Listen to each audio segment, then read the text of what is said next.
Hi, my name is Kolale Tobi. In this session of the class, we'll be looking at what you call the management account, or you call it performance management, whatever you call it, or management accounting. And in the management accounting here, we want to be looking at a very, very important topic in this management accounting, and that topic is called the standard costing and variance analysis.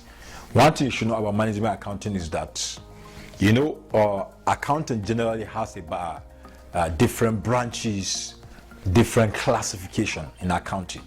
And one of the branch of accounting you should know is called the management accounting. Of course, now, where some professional exams even call it performance management. Is management accounting or performance management is one of the branch of our accounting that that basically relate to internal usage, which means when we say internal usage, we mean most of the information that we provide under the management information are actually needed by the managers. That is why it's not all organization basically are in need of that, but the management information is an information that are mainly needed by which means by manager. So which means management information is a very, very important and critical course. So in this management information or management accounting or performance management, we are going to be looking at what they call the standard costing, or you call it variance analysis. It's actually not a new a course or a topic under the management accounting. You must have done it under the course accounting, under the elementary. So now we want to look at what is the standard costs. Standard costs. Now, standard costs, this is a predetermined, or you can call it estimated cost or revenue of goods and services. Is called the standard cost, which means, of course, that at the beginning of every accounting period or production period, a company is expected to make a particular estimate for various aspects of that organizations. For example, a company can decide to estimate or predetermine, set a standard for price of material they intend to buy. A company can decide to set a standard for the number of material they intend to use in the course of production, or also the company can intend to set a standard for the amount they intend to pay their labor, or even a company can decide to set a standard for the number of hours they intend to use in the course of production, or a company can even decide to set a standard for the overhead costs they intend to incur during that production process. You should know that in costing there are three major cost element in cost accounting. We have what they call material costs, we have labor costs, and also we have overhead costs. These are the three major cost elements you have under costing, which means what this is talking about here is that anytime a manufacturing company wanted to determine the cost of the final product, they have to, and these are the major costs that will form part of the cost of that finished product, which means, of course, that company need to buy material, that company need to employ labor, that company need to incur some overhead costs like electricity, rent, and other costs like that. So we call them overhead costs. So these are the three items that make up the cost of a final product. So which means at the end of every production period, a company most of the times set a standard. To set a standard means to estimate, to predetermine. You want to know, okay, how much is the price of material we intend to buy, which is the responsibility of a purchasing and supply manager. Or we want to know, okay, what are the number of material we intend to use? Maybe perhaps can be the function of a production manager. Or we want to know, okay, how much do we intend to pay our laborers, which is a function of a personnel manager. So these are what you call, even in company basically, most of the times a company want to even set a price, determine the price of a finished product. So that's what we call, that's what we say a standard cost is a predetermined or estimated cost or revenue of goods and services. So that is what is a standard cost is all about. Now we want to look at what are the uses or benefits of standard costs. What are the benefits of standard costs to a company? Now, one of the benefits of standard costs is that standard costs can be used for, planning or budgeting, which means standard costing most of the times can actually force managers to make plans ahead of time, can force manager to make a budget, before even the end of that particular period. So standard costing forced management or forced organization to actually make plans. So it's one of the advantage or benefits why companies, make plans. The second reasons why company set a standard, or what are the uses of standard, is that standards can be used to control costs, or you can call it organizational activity,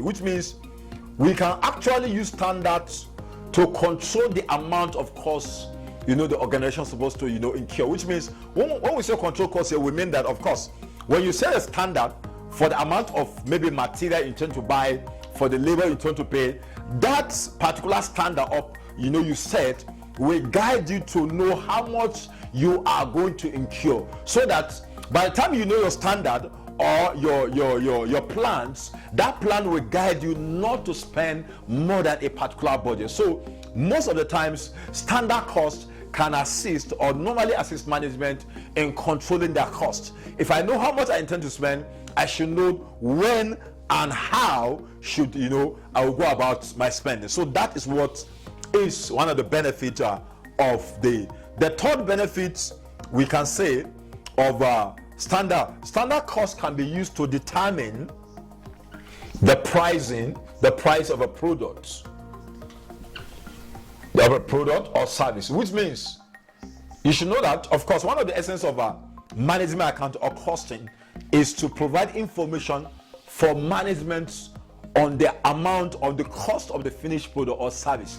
So standard cost will assist the management to know, okay, since we have set a standard for a particular cost, that particular cost is going to help us to know how much are we going to add as a profit element in order to determine our price for that particular product or service. So that is one of the benefits of standard costing.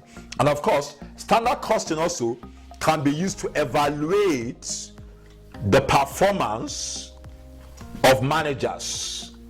Can be used to evaluate the performance of managers. Yeah. Which means, when we say evaluation of our performance, means here, most of the times, if you go to organizations, we have several departments, we have factory, we have admin, you have several departments. So, and each of those departments, you have people who are saddled with the responsibility of heading such department. So, if you have such kind of people, who are saddled with the responsibility of ensuring that they manage the affairs of that particular organization. So, the organization as a whole can use standard cost to evaluate the performance of a particular department within an organization. For example, let's assume as a purchasing manager is responsible for making purchases of raw material, for that particular organization. So, of course, if a company perhaps set a standard for the price of material, for example, maybe for 100 naira, the company set a standard for price of material for 100 naira, and at the end of the day, maybe that's a standard price of that material. Then, of course, when we went to the market, we discovered, okay, the actual price, because maybe perhaps as a result of the negotiating power of that particular manager, he was able to negotiate for 90 naira. So we have a variance of 10 naira. That 10 naira, which is a variance, is actually a favorable variance for that particular organization. So which means, based on this favorable variance, we can actually evaluate the performance of that manager to know, is this manager doing well, or not doing well. So you can use, that to a kind of so that is of course. Then another thing, the last thing we want to look at here is that The 5 is that standard costing can actually be used to motivate employees. Yeah, we can use it to motivate employees, which means by the time we set a standard, remember we have a standard, and then of course, if you have a standard, through that you can be able to motivate. Okay, if you set a standard, standard can actually help in motivating employees to ensure that they achieve the standards that is being set to. So these are the uses of benefit. We want to look at what are the types of standards. The first one is called ideal standard. Ideal standard. Now, ideal standard, this is a standard that is set under a perfect operating conditions. It's called an ideal standard, which means anytime a manager is setting a standard under a perfect operating condition, we can say that particular standard is an ideal, which means in that standard, okay, let's look at what are the features of an ideal standard. When you are anytime you are setting, you are simply saying that in an ideal standard there is no provision for wastages of material. There is no provision for wastages of material, which means you are simply saying that okay, the organization or the employees are not permitted to waste, no wastages of material, which means we are simply saying that there's no provision. And that cannot happen. That's why of course there's no perfect under the sun. Why? Because there is no how an organization, a manufacturing company can go into production and at the end of the day are going to say there's no provision for any loss. That is why company make provision for a normal loss, under the process costing. Yeah, you make provision. Why? Because definitely in the cost of production, you should expect the wastages of material in the cost of production. So, but under this standard, we are simply saying there is no provision for any wastages. Number 2, no provision for breakdown of machines. Breakdown of machines. Yeah, which means we can't tolerate breakdown of machines. Of course, also there's no provision for employees sick leave. You are simply saying that your employees will not fall sick. Number 4, you are simply saying there's no provision for idle time. Your labor in the factory are not going to be idle and all that. So these are the features of what we call an ideal standard. So let's look at the second type of it. The second type is called the attainable standards.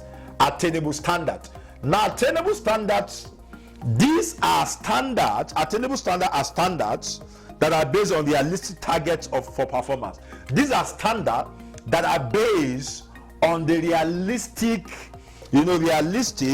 target for performance. We call them the attainable, which means these are the standards that are set, that are set knowing fully that that employees of the company can actually be able to attain or be able to meet such particular standard are called the attainable standard. And you should know that one of the features of attainable standard is that there's always a provision for wastages of material in the cost of production. Yeah.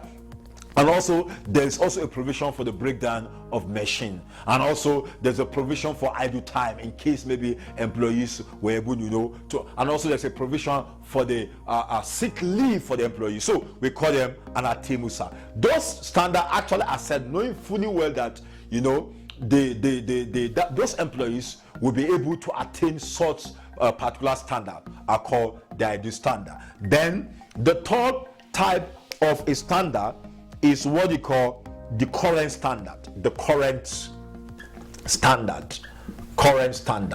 And current standard, these are the standards that are based on the recent operating experience. Yeah, these are the standards that are based on the recent operating experience. Yeah, so a company normally set a standard based on the recent happening within the economic environment. So they set the standard. Those kind of standards are set at that time are informed by the recent happening within the economic environment. So I call the current standard. Which the last one, number 4, is called the basic standard. And the basic standards, these are the standards. These are the long-term standards, that are set that do not change over a period of time.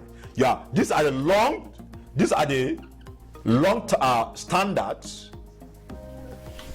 that are set, which does not change over a period of time. We call them the basic standard. These are long-term standard that does not change, which means most of the times when a company wants to send a standard based on the basic standard, they can look at their happening in their trends, the happening of that organization in the past, and use that as a basis for setting a current standard. Yeah, you are looking at what you call a long-term standard, the standard you have set in the previous past, that does not change. Because here we are looking at the trend of the things. So you can look at the trend of the things, maybe the price of a commodity, and that you have bought in the previous past, and they use that as a basis for purchasing price under the current period. So these are what they call the type of standard. But now quickly want to go ahead and look at variance, variance analysis. Variance analysis. Of course, you should know that variance, when we talk about variance is just the difference between the budgeted or the standard result and the actual result. That's not just variance. Variance, the difference between is the difference between the standard and the actual results. Which means if a company set a standard performance, standard performance and the actual performance, is a difference between the standard performance and the actual performance or result. Which means a company normally set a standard. When they set a standard, remember, standard might not conform with the actual at the end of the period. If I set a standard for the price of a commodity, for 1,000 naira, at the end of the day, it doesn't mean that at the end of the actual price, this is a standard. It doesn't mean the actual price is going to be 1,000. The actual price can be 1,100 naira at the end of the day. So can you see we have a variance of 100 naira? Yeah. Why? Because the standard and the actual are not the same. So the difference between the actual result or performance and the standard performance or result is actually what we call the variance. Variance is the difference between the standard performance and the actual performance is called the variance. But now we want to look at what is the variance analysis, because you see, when you talk about variance, somebody may be saying, okay, if I have a profit variance of 100,000, which means when I say profit variance here, I mean perhaps my standard profit, maybe my standard profit is 1 million naira. That's what we intend to achieve. Our actual profit is 1,100,000 naira. 1 million. Okay, let me use 900,000. Can you see? We have a variance of 100 naira, but this 100 naira is a variance. When you want to interpret a variance can be an adverse or favorable. Yeah, a variance can either favor you as a manager, or it can be something that does not favor you, can be an adverse to you. So now, of course, remember we're talking about we used to measure the performance of managers. Yeah, because it is a variance we use to. So in this case now, if I have a profit variance of 100,000, because what we budgeted before was 1 million, but we have an actual of 900,000. Now, who are you going to blame? How do you know who is responsible for this? Because this is an adverse variance of 100,000. How do you know who's responsible for this adverse variance of this 100,000? Yeah, you can, from the glance of looking at this, you might not just going to know who is responsible for this 100,000 variance.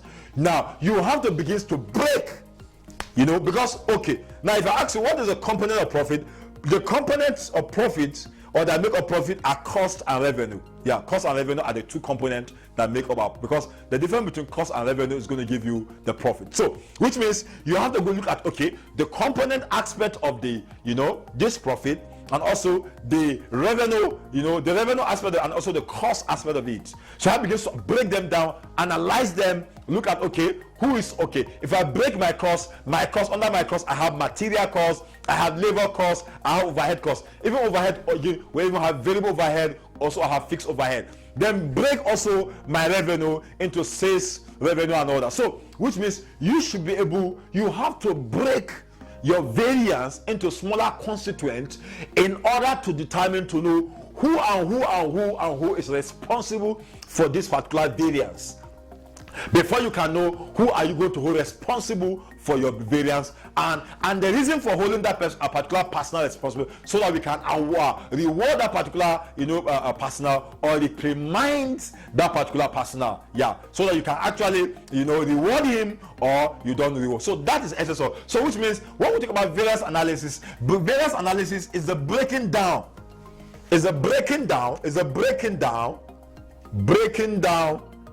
of variance into smaller constituents.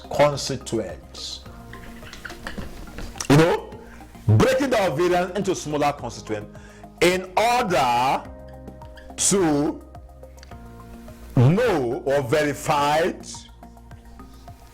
the personnel responsible for that variance, for the purpose of rewards, or for the purpose of taking corrective actions. And when we say corrective action, we mean, of course, can either lead to what they call rewarding whoever is responsible, or we should reprimand whoever is responsible for that particular variance. That is the essence of the variance analysis. So now I want to look at now, because you remember, as I say, you have to break it down into smaller constituents, to know, okay, material, is it purchasing money that's responsible? Maybe he went and purchased the price of material above what we set the standard for, or is it laborer, is it the personnel manager that actually went and paid above our standard? So you have to find out, you have to break it down into smaller constituents, in order to know who's responsible for that, and for the purpose of the taking a corrective action. So that is what you call the variance analysis. So now I want to look at the detail now. I want to look at now the detailed analysis of the variance. I mean, detail analysis of variance. We want to start with what they call the material cost variance. Now, when we talk about material cost variance, in this case, when we talk about material cost variance, now material cost variance, these is the cost of material. Of course, you know that the cost of material which are used in the manufactured product are determined by two basic factors, which means the cost of material. When you go to organization, there are two things that in the manufacturing setting, there are two things that determine the cost of material. Of course, you know that. There's what you call the pricing of that particular material, and also the quantity of that particular material. The price and the quantity. So these are the two major things that determine the cost of material. The price, of you purchase for that matter, and also the quantity you use. So there are two things now. So now we want to analyze material price. Under material cost variance, we have material price variance. And material price variance, is the difference between the standard price, and the actual price of material, considering the actual quantity that we use in the cost of production. So it's what we call the material price variance. So which means, if I want to know, okay, how do we calculate our material price variance, I'm going to say, please, SP minus, AP times, AQ. Please, SP means standard price. SP means standard price. AP means actual price. AQ means actual quantity. So standard price minus actual price times actual quantity is going to give us what we call the material price variance. Then B, we have material usage variance. Of course, Material usage variance is the difference between the standard quantity of material and with the actual quantity of material, considering the standard price of that material. So, which means I'm going to say standard quantity minus actual quantity times standard price. So that's how, remember, these are SQ means standard quantity, this actual quantity, this times standard price. So this is how to calculate for the, remember we say material cost variance actually comprised of two things: the material, that's the material price variance, price, and the usage and the quantity. You know, so standard price SP minus actual price. Remember we say under the this variance is the difference between standard and actual. Standard price and actual price. So please just know that what you have to stick into your mind is that variance is all about the difference between standard and the actual. So if I'm dealing with price, you should know I'm going to say standard price minus actual price, but using the actual quantity to compute. Then if I'm dealing with quantity now, I'm going to say standard quantity minus actual quantity times standard price. So now let's get the second now. The second is a direct labor cost variance. Of course, you should know that in the manufacturing setting also, there are two major aspects of labor cost that make up your labor cost. The one of the aspects that make up your labor cost are the rates of the, that's when we say the rate here, we mean the amount that was paid to those labor. You know, the rate of labor, which means is it per hour or per minute or per day and all that. So in this, and also the number of hours that you engage that particular laborer in the cost of production. These are two major things you have to consider when you want to calculate your direct labor cost variance. So that is that. So under that we have we have what they call the labor rate variance. Remember I told you anything about variance analysis, you have to look at the standard and that. So since we're dealing with the rate, you know, that should come to your mind. In our formula, we're going to say standard rate minus actual rate, then times actual hour. Considering the actual hour, you have to consider the actual hour. Then, of course, we're looking at the efficiency, which is the time. So labor efficiency, you know, variance. We are going to say standard hour, because labor efficiency variance has to do with the standard hour. The difference between standard and the actual hour, considering, you know, the standard rate of labor. So time minus actual hour times the standard rate. So that is these are okay. That's for material cost, labor cost. So let's move to now overhead cost now. So for the overhead cost now, we want to now look at that's the third one. Under the third one, we have variable overhead cost variance. Under variable overhead cost variance, we have that one also your variable. You know, anytime you have overhead cost, every overhead cost, you know, particularly the variable overhead cost, is a difference between, you know, make up your expenditure and also your efficiency. So here we are going to say under here we have a variable overhead expenditure variance. That one is we are going to say standard rate of variable overhead. SRVO means standard rate of variable overhead minus actual rate of variable overhead. ARVO means actual rate of variable overhead times the actual hour. Yeah. Then B, you have variable overhead efficiency variance, which is a standard hour minus actual hour times standard rate of variable overhead. So that is that. Then number 4, which is the last one, is a fixed overhead cost variance.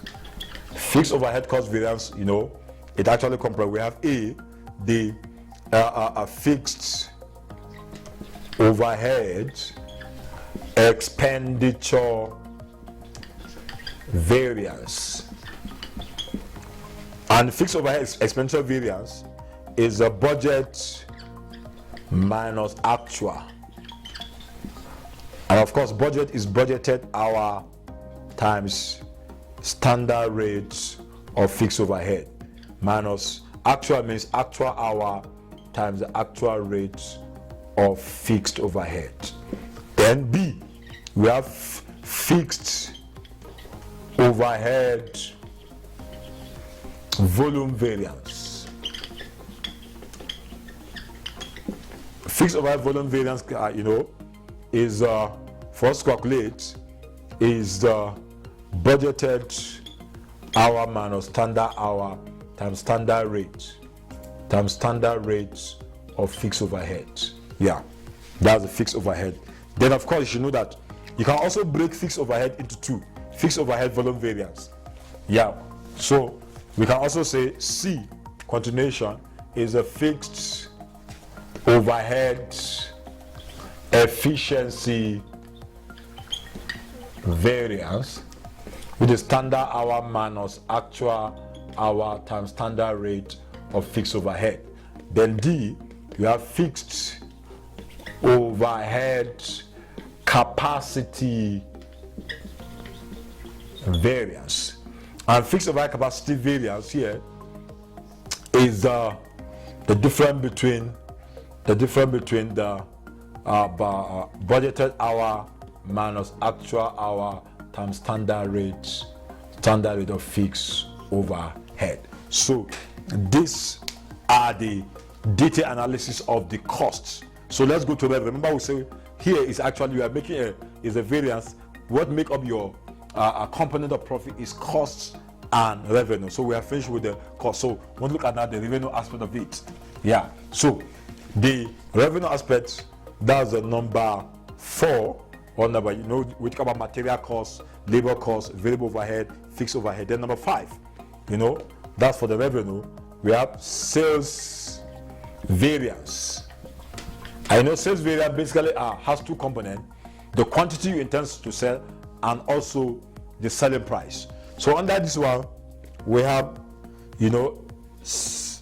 sales price variance. Under sales price variance, it depends. You have standard selling price minus actual selling price times actual quantity sold. Under that, standard selling price minus actual, SSP means standard selling price. It depends. If you are using what they call the absorption costing, it depends on what you are using. Absorption costing, you apply that. Then B, the volume. Well, we can use here volume variance, sales volume variance, sales volume variance. And sales volume variance, we have standard quantity sold minus actual quantity sold times standard selling price. So that is that. So these are the 2 major this thing you are going to use. These are 2 major, and remember, it depends now. So that is that. So these are the formula for sales variance, sales price variance, and sales volume variance. Sales price variance is standard selling price minus actual selling price times actual quantity sold. Then sales volume variance is standard quantity sold minus actual quantity sold times standard selling price. So these are what these are what we call the detailed analysis of our variance, both for costs and also revenue. So that's that.